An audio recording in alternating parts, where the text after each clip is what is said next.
தலைமையேற்று தருமாறு உங்கள் சார்பாக கேட்டுக்கொள்கிறேன். அதை வழிமொழிகிறேன். நான் வழிமொழிகிறேன். தமிழ்நாடு விவசாயிகள் சங்கத்தின் சார்பிலே பணிவான வணக்கத்தினை தெரிவித்துக் கொள்கின்றோம்.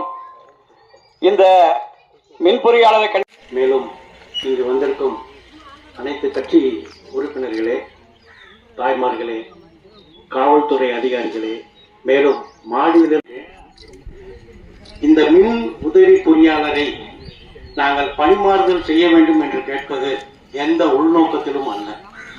கிட்டத்தட்ட 10 மாதங்களாக என்ன நாங்க சங்கத்தின் சார்பாக கேட்டுக்கிறோம்னா, உங்களுக்கு என்னென்ன